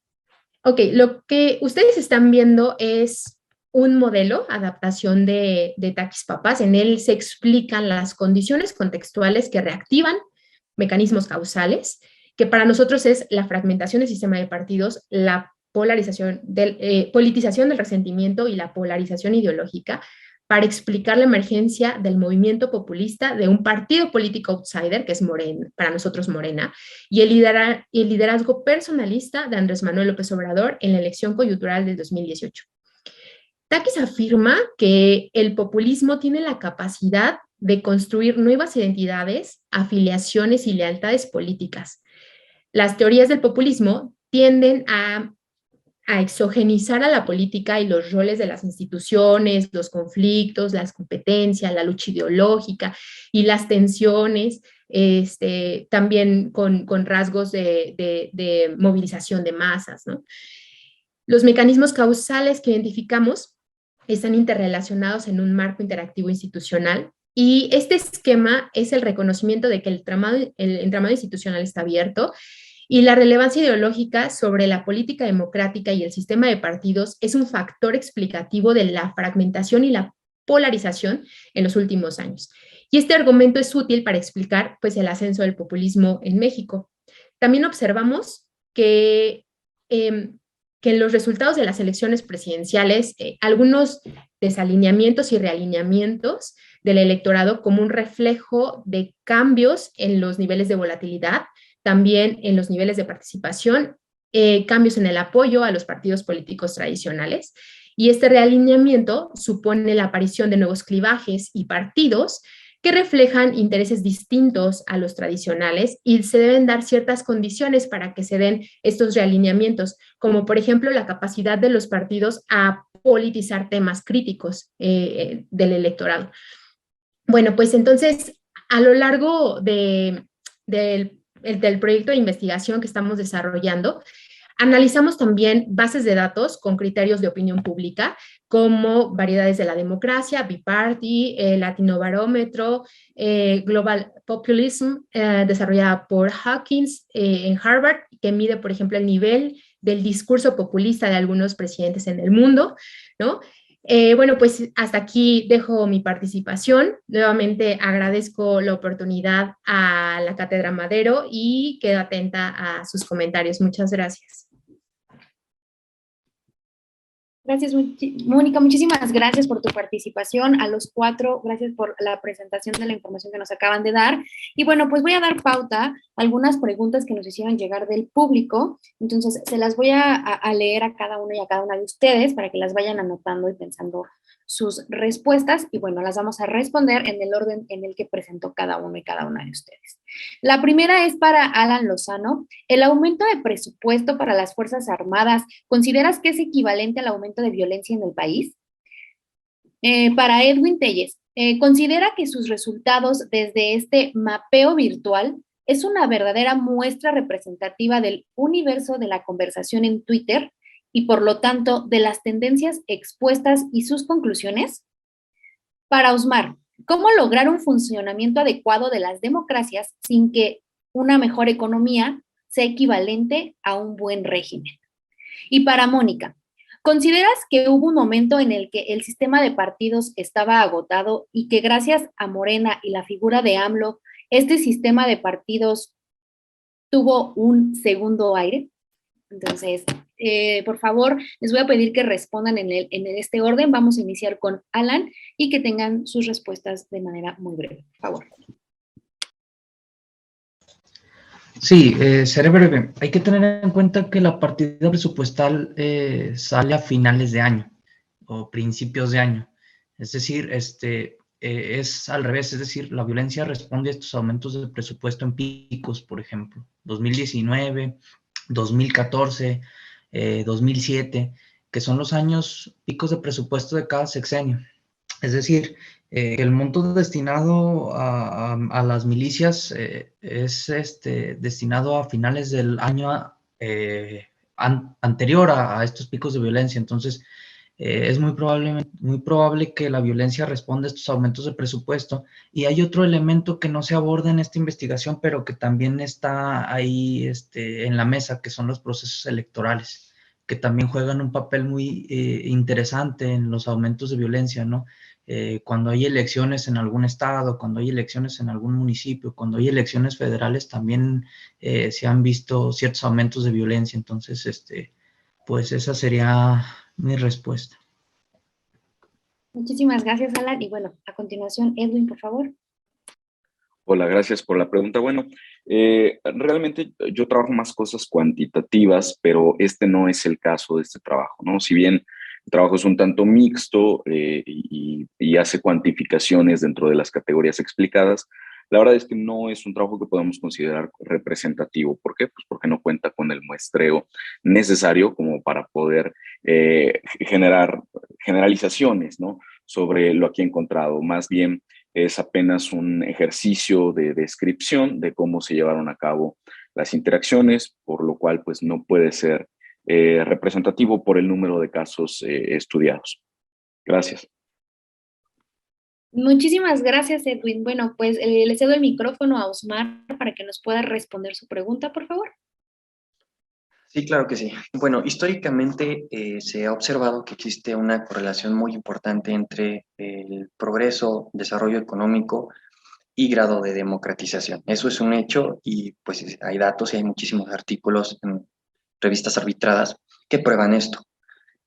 Pero ciertamente hay países, se me ocurre el caso de Uruguay, que no son considerados países desarrollados, pero que bueno, pues han logrado niveles de democratización muy importantes. Y esto tiene que ver no solamente para el caso uruguayo, aunque sí creo que tengo que hacer la aclaración de que hay que particularizar casos también y habría que hacer un estudio pormenorizado para no obviar las condiciones contextuales de cada uno de los casos. Pero hay tres básicamente, ¿no? Que pueden identificarse en la literatura y que además se mencionan en esta investigación y que se han discutido en la investigación. El pluralismo político es muy importante, ¿no? Para el logro de un mayor grado de democratización y obviamente esto pues va a prosperar con el apoyo que se va a tener por parte de la sociedad civil organizada. Sin una sociedad, aquí igual, hay un problema también que se observa y que se ha observado en los últimos años, un fenómeno que se denomina de desafección política, desafección institucional o desapego político. La desafección política tiene que ver con la desconfianza, el desapego, la indiferencia que genera la política en la ciudadanía y por ende se traduce en la poca participación de la ciudadanía en problemas que le atañen a la sociedad misma, ¿no? Entonces, hay que erradicar el problema y entramos a otros terrenos finalmente, el problema de la desafección política, no alimentar más eso para que entonces la ciudadanía empiece a discutir los temas de la cosa pública, ¿no? De interés público. Y obviamente al haber un mejor desempeño gubernamental, un mejor desempeño institucional, por ende también se ha aprobado una mayor confianza y ya no un desapego a magnitudes importantes de la ciudadanía en asuntos de interés público. Entonces, el pluralismo político diría que es una de las características fundamentales que se logra con una sociedad civil participativa que dispuesta a incidir en la acción, en la esfera gubernamental, en la acción de gobierno, los medios de comunicación masiva como un contrapeso a los golpes que reciben los mismos medios de comunicación. Los medios de comunicación masiva como contrapesos también de estos poderes de jure que nosotros conocemos, de los poderes públicos del Estado. Y bueno, pues son los tres como que elementos fundamentales que se logran. Y el tema de la cultura política pues está implícito también ahí. La cultura política pues no es un constructo que se logre de la noche a la mañana, es un constructo de larga duración que finalmente tiene que ver también con el tema educativo, lo cual pues ciertamente son problemas estructurales, ¿no? Que hay que decirlo, ¿no? O sea, no se resuelven en un sexenio, no se resuelven en 2 sexenios, dudo mucho también que en 3 sexenios. Los problemas estructurales son de largo alcance, ¿no? Son constructos históricos que tienen tiempo ahí y que, bueno, han sido heredados, en el caso mexicano, y pues hoy en día tenemos una cultura política en algunos sentidos, pues, producto de esa desafección, desapego institucional. Muchísimas gracias, Osmar. Y bueno, ya para concluir con esta sección de preguntas y respuestas, tenemos a Mónica, por favor. Sí, Sofía, muchas gracias. Desde mi perspectiva, no se trata de un agotamiento, se trata de una reconfiguración.